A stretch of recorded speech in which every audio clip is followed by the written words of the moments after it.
What's the overriding emotion for you? Man, I'm just, excited, back in the city.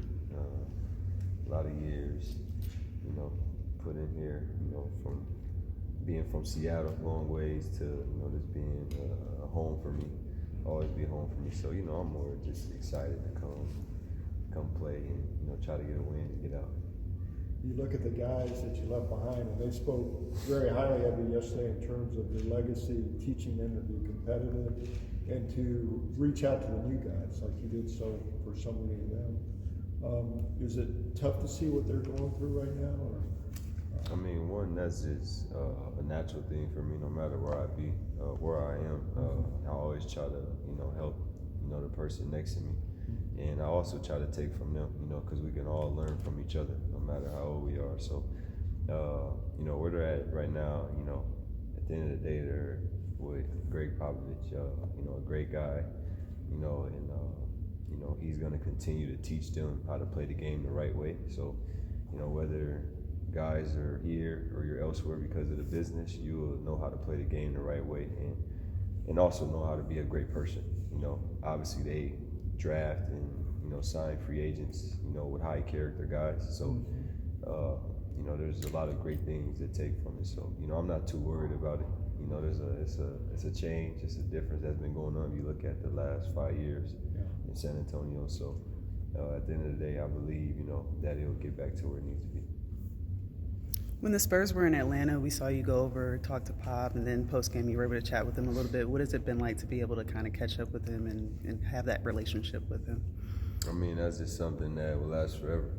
Coming into the NBA, at 19 years old, and especially coming to San Antonio, being around, this organization, it really taught me how to, value, more and more relationships, with great people, and it just shows that it's bigger than basketball. Basketball is a game to be played. You win or you lose. But I feel like, in this business, in this league, relationships are, what matters the most for me, at least I should say.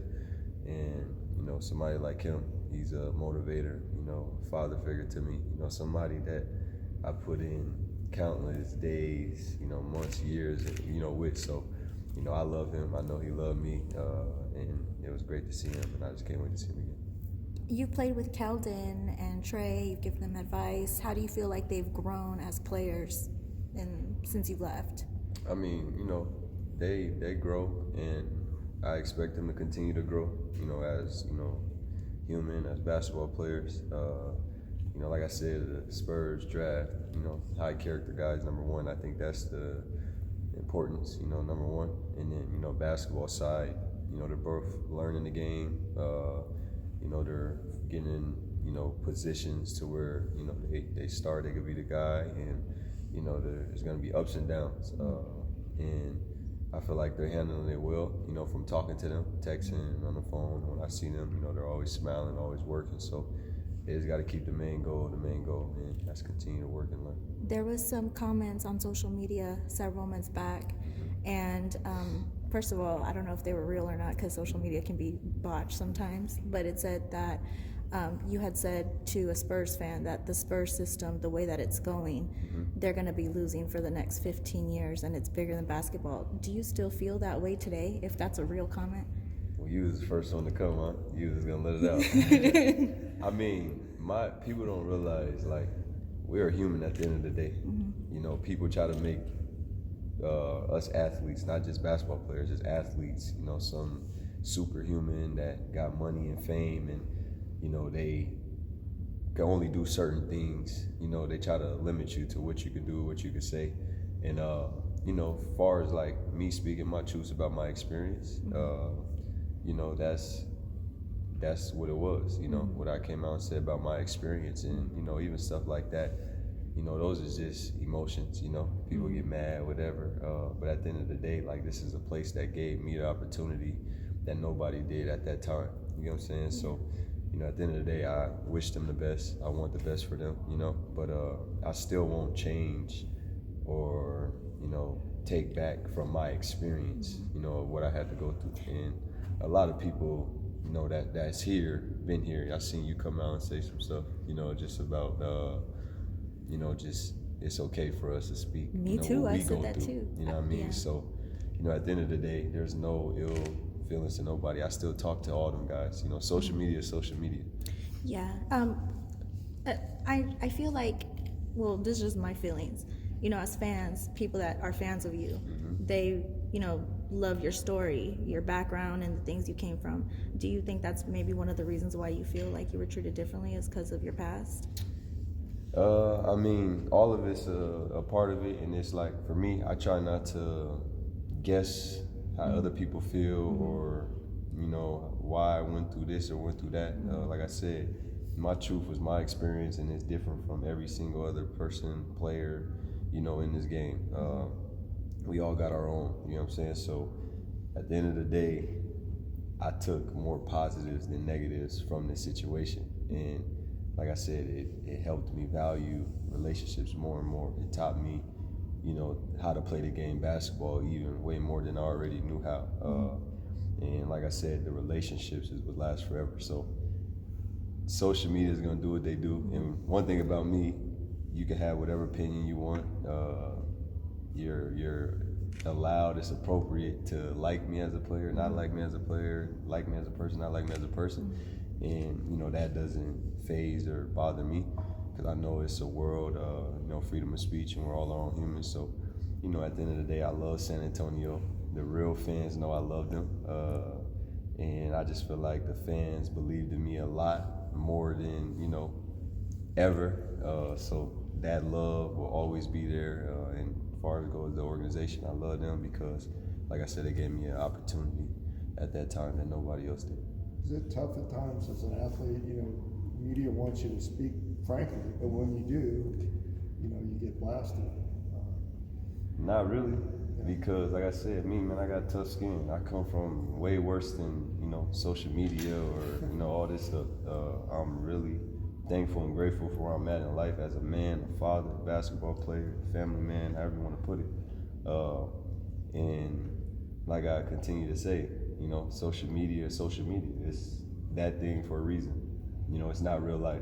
You know, we still got to pay bills. We still got to, you know, doctor checkups to make sure we're healthy, take care of our children, our family, eat, however you want to put it. You know, we got real life, and then you got social media. So, you know, I leave social media. I use it to motivate. I use it to, you know, show off my family, like my daughter, and, you know, my girl, whatever, you know. But other than negativity, like, it's freedom of speech. That's their account. You get to do what you want to do on it, and that's how I take that. Were you ever afraid to speak your truth? I'm not afraid of nothing. I'm not afraid of nothing. That's number one. But most importantly, I'm just not a guy that wants to get in front of cameras and say this and say that. You know, I come from real pain and trauma that, you know, I had to go through since a child. So, you know, a lot of people can relate. If you've really been through, you know, bad things, you'll know that it's the first thing is not to go run to type or a camera and start telling what you've been through, you know. So for me, it's about growing, and it's about timing. And, you know, stuff will come out as time goes, because as you grow and get older, you get comfortable with, you know, allowing to say what you want to say, to just release a bunch of pain or however you want to put it. So, you know, for me, I was far from afraid to say my truth. DJ, with coaches, a lot of times it goes a long way with the player for a coach to show you that he cares about you. Can you give me some examples of Pop doing that? He know what I've been through. You know, he got to see, you know, a lot. That's number one thing we always talked about. You know, he always check on my family. And just knowing what I've been through, he tried to keep me away from Seattle as much as I can. Not just for any negative things, but to keep me focused, because we had heart-to-hearts. You know, there's times where, you know, I lost people over and over, and that was somebody I went to go cry to because I had no family living with me in San Antonio. So, you know, a lot of people won't understand the relationship we have for each other. It has nothing to do with basketball, just us as men. And, you know, we connected really well in that. And, you know, the most important is I feel like it could have been more. There's always we could do more. You know, me, I could have done more as a person. I could have done more as a player. I'm pretty sure Coach Pop feel like he could have done more with whatever. But like I said, that relationship that we, you know, connected on and created, you know, was something that lasts forever. Any final What questions? that's going to be like driving up. You're going to be a visitor now. You know what a visitor locker room is like? Yeah, I'm familiar with it. You know, but like I said, I love San Antonio. Like we just got here, I was smiling, you know, because like I said, I love it. My teammates was asking about my house I just sold and stuff. So, you know, it's home. You know, I just want to go have a great time and, like I said, get a win and see great people and get out. Well, we assume they're going to play a tribute video for you prior to tip-off. I mean, you said love for the fans. Are you expecting a very warm reception at tip-off tomorrow? That's one thing. I don't know how other people feel. I control what I control. That's how Dejounte feel, what Dejounte say. You got a lot of people that's mad. You got a lot of people that's happy. But like I said, they're real people that are real humans, and they understand that it's appropriate for us to say how we feel. And we shouldn't get judged because we have more money than you or we have more fame than you. You know, I feel like those are ones that's gonna show me the love that, you know, I deserve. Because at the end of the day, like I said, I love this city. I love San Antonio Spurs organization, Austin Spurs. Like, I love everything about it. So, you know, however it goes. But I'm excited to see the people that, you know, I love and care. Dejounte, Becky's a finalist for the Hall of Fame along with Pop. What impact did she have on you when she was coaching? I mean, Becky, she's a great person, you know, a great basketball player, great coach as of now. You know, she's in her coaching career now. But, you know, as far as a person, that was somebody that, you know, put their arms around me and wanted to be there for me. She's been through a lot, you know, she's seen and knew that I've been through a lot, so we were able to build our relationship off of always being counted out. And you know, in that field, and, you know, the rest was his history, you know, and I'm not surprised by anything she's doing. I'm so happy for her. We still talk to this day. You know, I even go to Aces games, you know, past summer, and I'm gonna go this summer, you know, and you know, like I said, I'm proud of her. She deserves it. You know, a great person, but like I said, a great basketball player and a great coach.